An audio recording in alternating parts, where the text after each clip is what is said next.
Assalamualaikum warahmatullahi wabarakatuh. Perkenalkan, nama saya Syafiq Musalim dari kelas 11 TKRO 5 absen 32. Dan perkenalkan, nama saya Ahmad Ramadhani dari kelas 11 TKRI 5 absen 4. Di sini saya akan mempresentasikan satu hubungan internasional. Hubungan internasional berarti sebuah hubungan antar bangsa, baik antara warga negara suatu negara dan negara lain, negara dan individu atau badan hukum, serta negara dan bangsa. 2. Pentingnya hubungan internasional bagi Indonesia. Kerjasama antar negara diperlukan antara lain karena dua faktor sebagai berikut. 1. Faktor internal, yaitu kekhawatiran terancam terlangsung hidup sebuah negara. 2. Faktor eksternal, yaitu suatu negara tidak dapat berdiri sendiri tanpa bantuan dan kerjasama negara lain. 3. Politik luar negeri Indonesia dalam menjalin hubungan internasional. Kebijakan politik luar negeri Indonesia tidak terlepas dari pembukaan Undang-Undang Dasar Negara Republik Indonesia tahun 1945 pada alinea keempat tentang tujuan negara. 4. Politik luar negeri Indonesia dalam menjalin hubungan internasional. Indonesia memiliki prinsip politik luar negeri bebas dan aktif.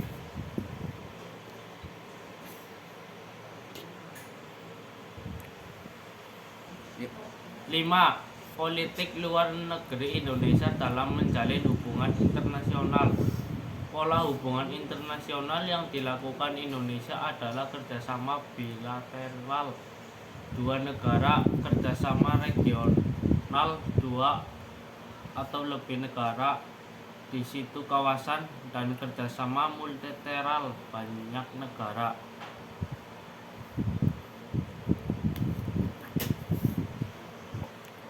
6. Sarana hubungan internasional. Menurut J. Frankel, ada beberapa macam sarana yang digunakan setiap negara untuk melakukan hubungan internasional, yaitu diplomasi, negosiasi, lobby, propaganda, serta bidang-bidang aktivitas ekonomi dan kekuatan militer. 7. Organisasi internasional adalah wadah kerjasama beberapa negara untuk mencapai suatu tujuan bersama yang disepakati. 8. Peran Indonesia di Perserikatan Bangsa-Bangsa PBB. Salah satu peran Indonesia di PBB adalah Indonesia aktif dalam berbagai misi perdamaian PBB di banyak negara. 9. Peran Indonesia di ASEAN. Selain sebagai salah satu negara yang memprakarsai berdirinya ASEAN, Indonesia juga menjadi tuan rumah konferensi tingkat tinggi KTT ASEAN pertama di Bali pada tahun 1976. 10. Peran Indonesia di gerakan non-blok. Indonesia aktif dalam persiapan penyelenggaraan KTT gerakan non-blok yang pertama di Beograd, Yugoslavia pada tahun 1961. 11. Perjanjian internasional yang dilakukan Indonesia adalah suatu ikatan hukum yang terjadi berdasarkan kata sepakat antara negara-negara sebagai anggota organisasi bangsa-bangsa dengan tujuan melaksanakan hukum tertentu yang mempunyai akibat hukum tertentu pula. 12. Tahapan-tahapan dalam kebiasaan internasional melakukan perjanjian internasional, yaitu 1. Perundingan atau negotiation. 2. Penandatanganan atau signatur, dan 3. Pengesahan ratifikation.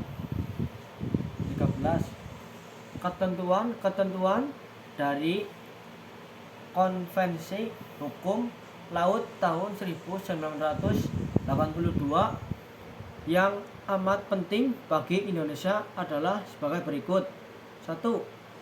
Pengakuan atas batas 12 mil laut sebagai laut teritorial dan negara pantai dan negara kepulauan.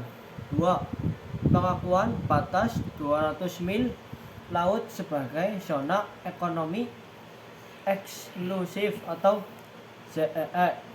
3. Pengakuan hak negara tak berpantai untuk ikut memanfaatkan sumber daya alam dan kekayaan lautan. 14. Kedudukan perwakilan diplomatik Indonesia. 4. Unsur hubungan diplomatik yaitu sebagai berikut. 1. Hubungan antar bangsa, pertukaran misi diplomatik. 3. Status pejabat diplomatik. 4. Kekebalan hukum atau hak ekstrateritorial. 15. Diplomasi suatu negara dilakukan baik oleh kor perwakilan diplomatik maupun oleh kor perwakilan konsuler. 16. Menurut Kongres Wina 1961, fungsi perwakilan diplomatik adalah sebagai berikut. 1. Mewakili negara pengirim di dalam negara penerima. 2. Melindungi kepentingan negara pengirim dan warga negaranya di negara penerima di dalam batas-batas yang diizinkan oleh hukum internasional. 3. Mengadakan persetujuan dengan pemerintah negara penerima. 4. Memberikan keterangan tentang kondisi dan perkembangan negara penerima sesuai dengan undang-undang dan melaporkan pada pemerintah negara pengirim. 5. Memelihara hubungan persahabatan antara kedua negara. 17. Kekebalan diplomatik atau hak imunitas bagi kor perwakilan diplomatik dan perwakilan konsuler yang dijamin oleh hukum internasional adalah hak eksteritorialitas dan hak kebebasan atau kekebalan. Sekian dari saya, kurang lebihnya mohon maaf. Wassalamualaikum warahmatullahi wabarakatuh.